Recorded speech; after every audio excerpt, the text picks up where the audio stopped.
Test 2, Section 1. You will hear a woman calling an animal park to inquire about a job. First, you have some time to look at questions 1 to 5.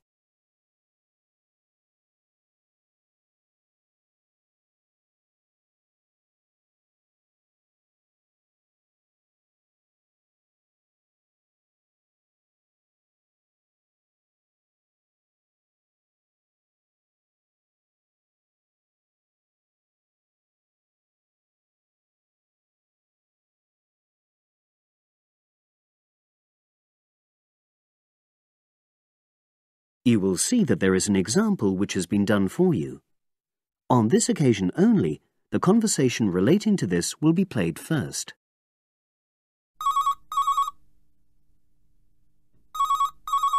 Pinder's Animal Park, hello. Oh, hello.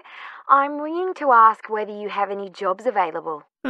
What sort of work are you looking for? Is that permanent or part-time or... Actually, I'm just looking for temporary work. I'm a student. Oh, right. I'll just get a form and ask you a few questions. The woman says that she wants temporary work, so temporary has been written in the space. Now we shall begin.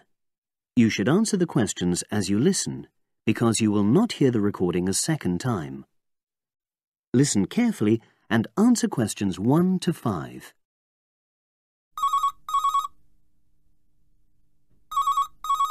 Pinder's Animal Park, hello. Oh, hello. I'm ringing to ask whether you have any jobs available. What sort of work are you looking for? Is that permanent or part-time or... Actually, I'm just looking for temporary work. I'm a student. Oh, right. I'll just get a form and ask you a few questions. Then I'll pass your application on to our recruitment section. Is that okay? Fine, thank you. So, starting with your name.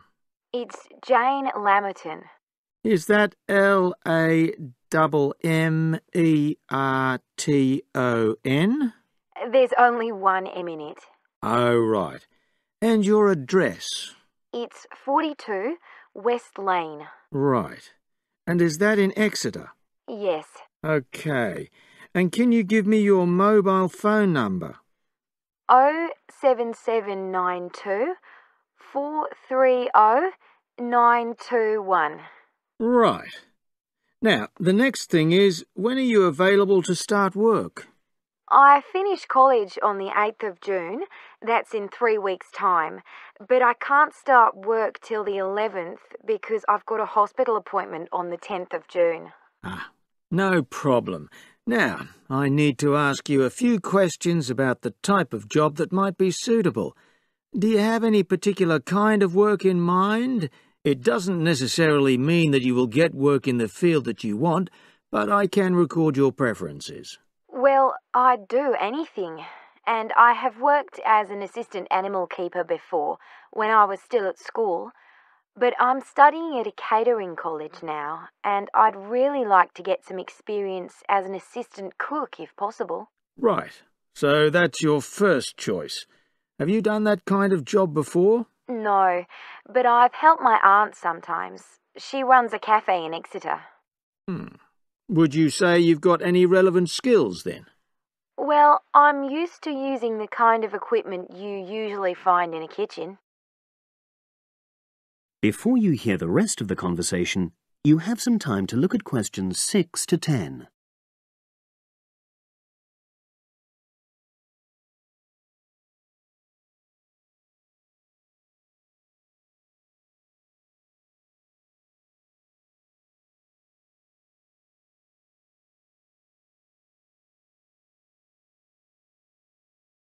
Now listen and answer questions 6 to 10. OK. And I know you're still studying, but do you already have any qualifications related to that kind of work? A hygiene qualification, for example? I haven't, no. But I've got a certificate in food handling. I did it before I decided to become a full-time student. Fine. OK.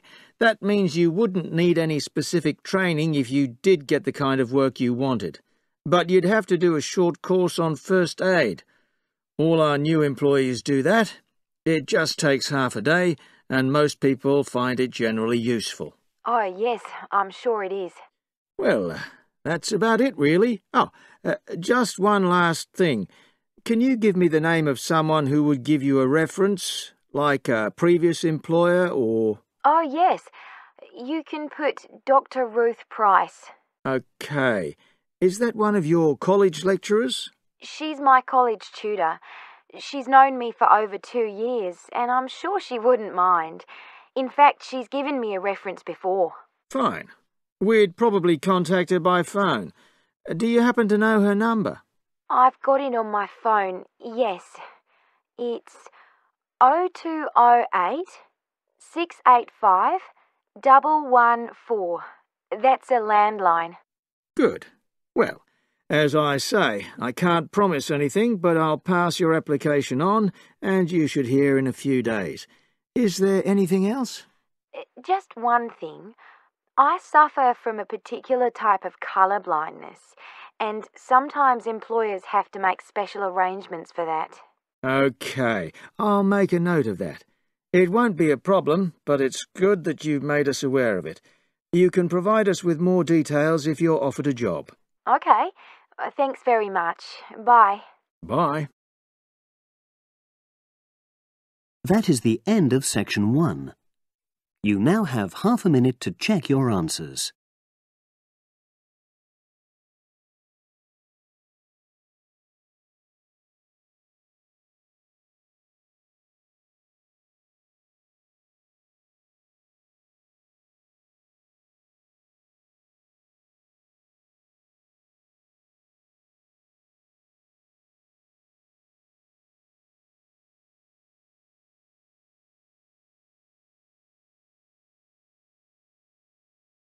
Now turn to section 2. Test 2, section 2. You hear a club leader giving information to a group of young people who are planning to do a 2-week holiday course at the Tamerton Centre. First, you have some time to look at questions 11 to 15.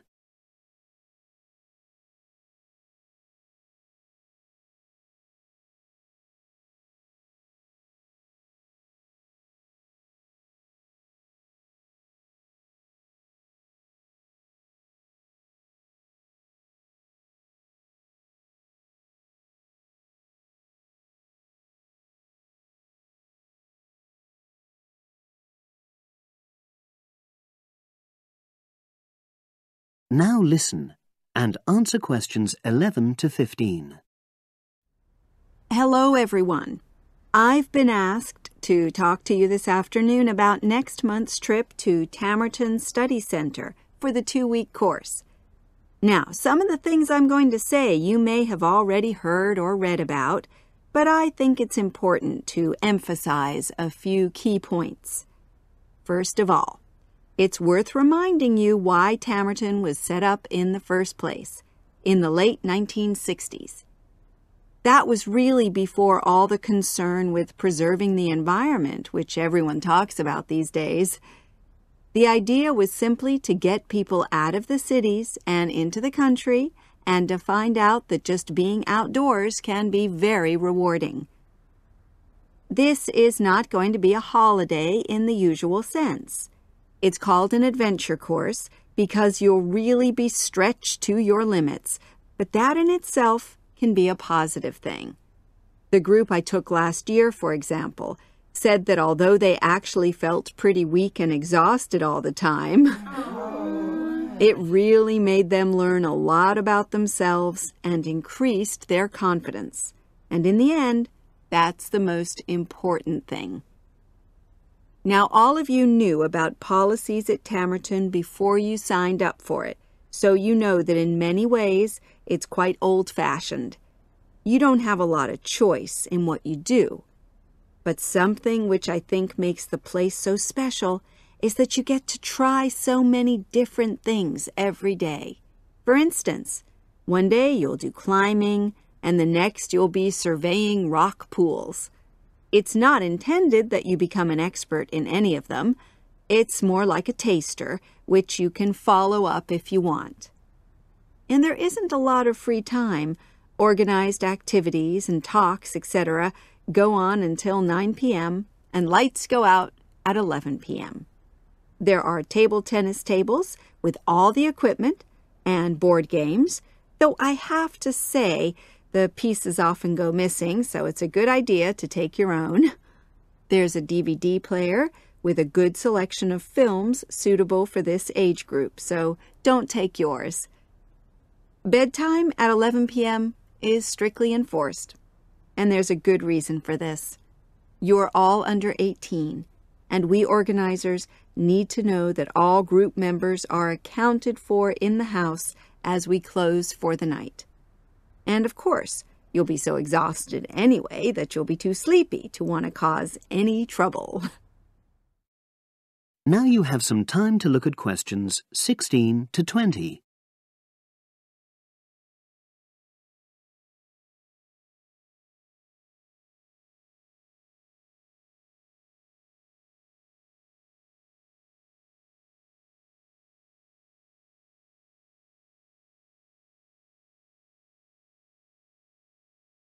Now listen and answer questions 16 to 20. Now, what should you pack? The information sheet tells you a lot about what clothing to bring. But what about other things? Well, Tamerton House has its own small shop, but anything bigger is several miles away, so you won't have many opportunities for buying supplies. So in this last part of my talk, I'm going to explain what objects you should take with you to the center, what you can take if you want, and also, very importantly, what you cannot take. Several of you came up to me before this talk and asked whether you can take things like kettles or hair dryers.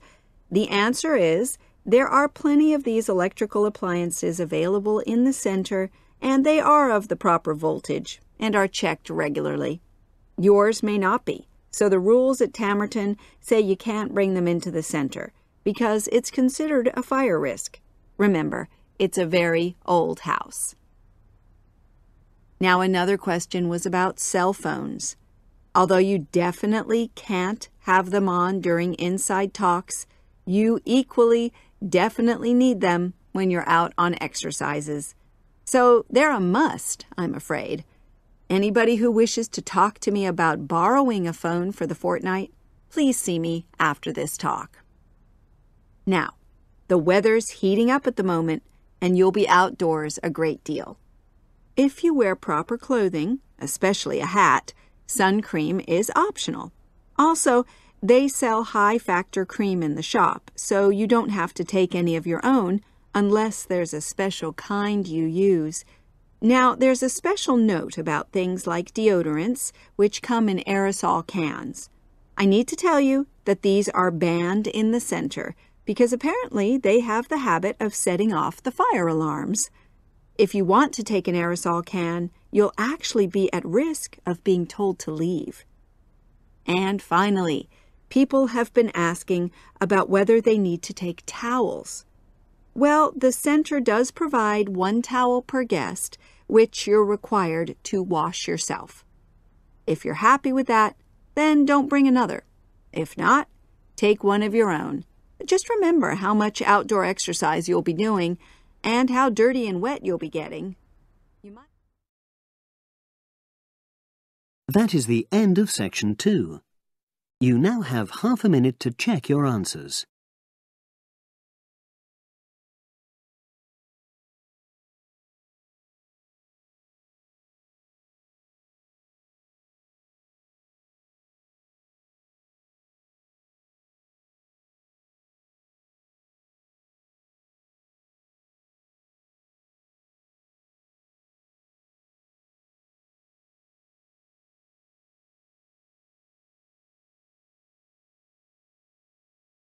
Now turn to section 3. Test 2, section 3. You will hear a trainee teacher called Eve talking to her university tutor about her preparations for teaching practice. Before you listen, you have some time to look at questions 21 to 25.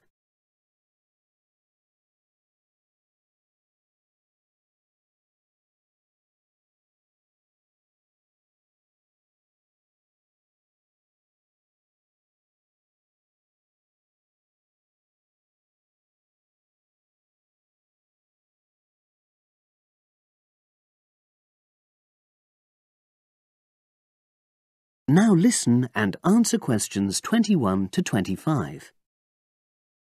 Hello, Eve. Come in and sit down. How's it going? Fine, thanks. I'm looking forward to my teaching practice next week. Good.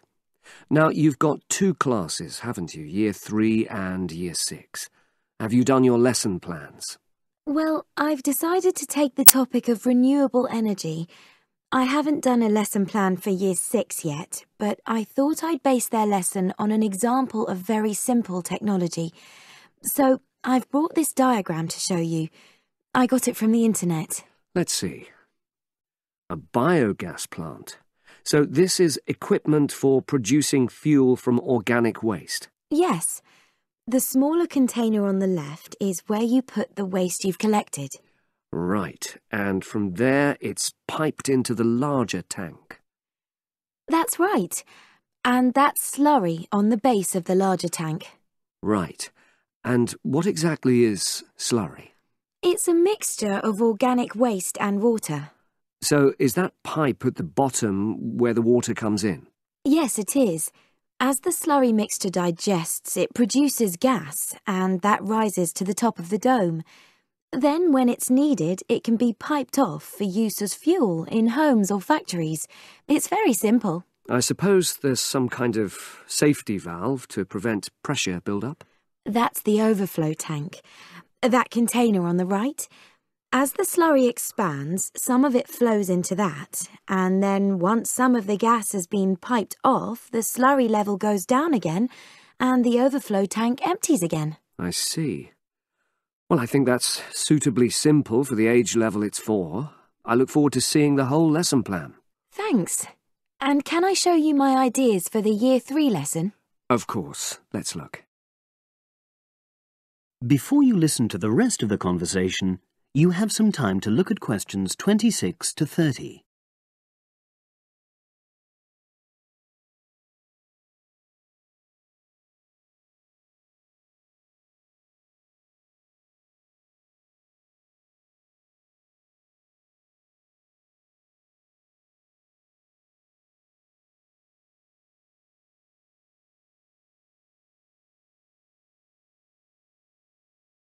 Now listen and answer questions 26 to 30. I thought I'd introduce the topic by writing the word energy on the board and reinforcing the spelling and the pronunciation. Then I'll do a little mime, run on the spot or something, to convey the sense. I'd keep it brief at this stage. Yes, I will.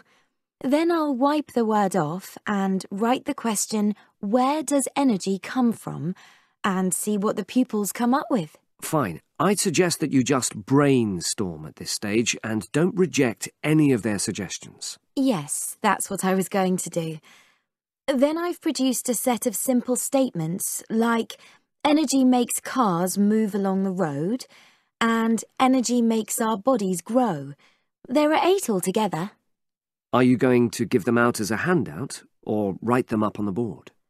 First, I'll put them up on the board, and then I'll read them out loud.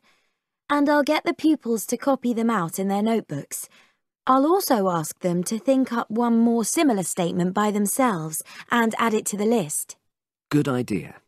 After that, I thought I'd vary things a bit by sticking some pictures up of things like the sun and plants and food and petrol and a running child. And I'll get the pupils to work out what order the pictures should come in terms of the energy chain. I think that's a very good idea. You could move the pictures around as the pupils give you directions. Yes, I think they'd enjoy that. And to finish off, I've made a gap fill exercise to give out. They'll be doing that individually, and while they're writing, I'll walk round and check their work. Good. And have you worked out the timing of all that? It'll probably take you right through to the end of the lesson. That is the end of section 3. You now have half a minute to check your answers.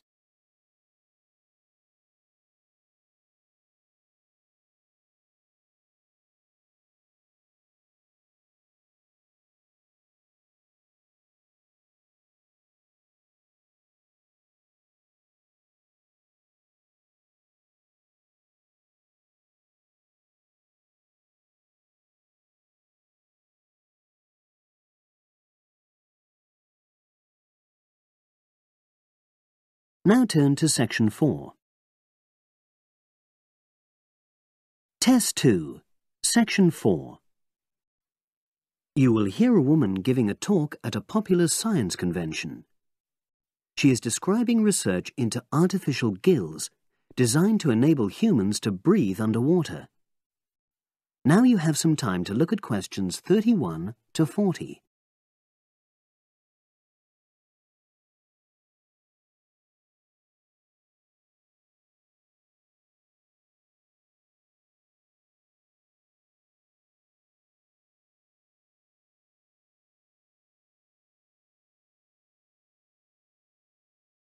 Now listen and answer questions 31 to 40. In my talk today, I'll be exploring the idea of artificial gills. I'll start by introducing the concept, giving some background and so forth, and then I'll go on to explain the technological applications, including a short, very simple experiment I conducted. Starting with the background. As everyone knows, all living creatures need oxygen to live.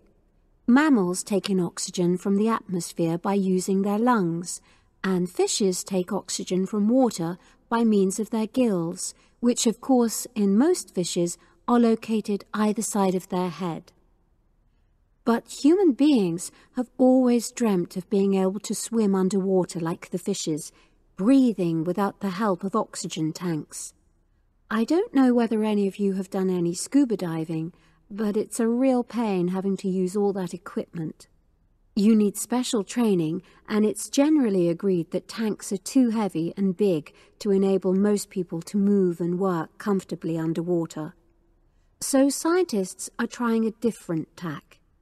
Rather than humans carrying an oxygen supply as they go underwater, wouldn't it be possible to extract oxygen in situ? That is, directly from the water while swimming. In the 1960s, the famous underwater explorer Jacques Cousteau, for example, predicted that one day surgery could be used to equip humans with gills. He believed our lungs could be bypassed and we would learn to live underwater just as naturally as we live on land. But of course, most of us would prefer not to go to such extremes. I've been looking at some fairly simple technologies developed to extract oxygen from water, ways to produce a simple, practical artificial gill, enabling humans to live and breathe in water without harm. Now, how scientists and inventors went about this was to look at the way different animals handled this. Fairly obviously, they looked at the way fishes breathe, but also how they move down and float up to the surface using inflatable sacs called swim bladders. Scientists also looked at animals without gills, which use bubbles of air underwater, notably beetles. These insects contrive to stay underwater for long periods by breathing from this bubble, which they hold under their wing cases.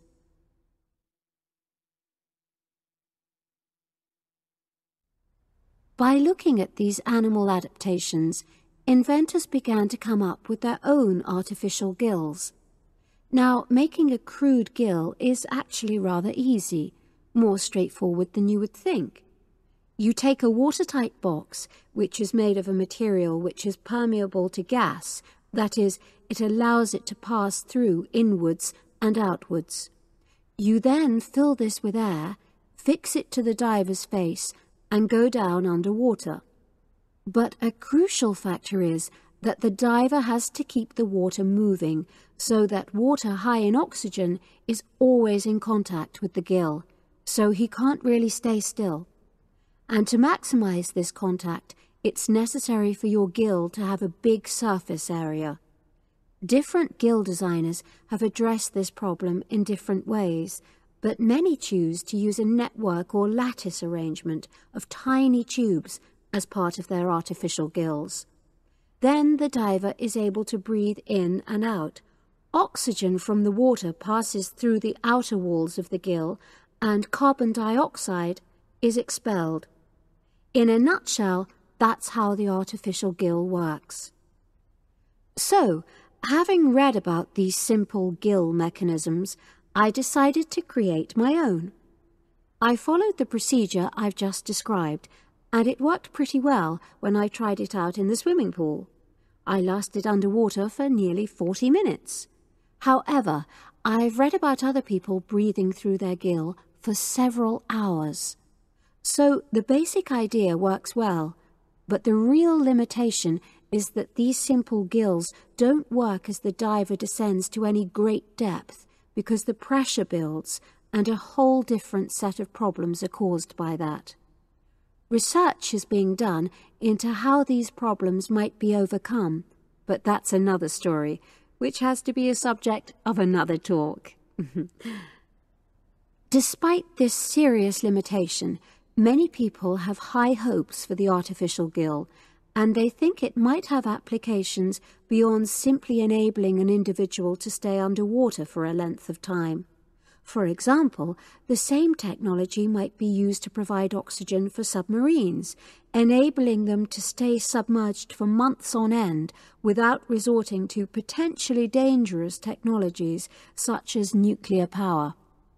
Another idea is to use oxygen derived from the water as energy for fuel cells. These could power machinery underwater, such as robotic devices. So, in my view, this is an area of technology with great potential. Now, if anyone has any questions, I'd be happy to answer. Yes, lady at the back. That is the end of section 4. You now have half a minute to check your answers.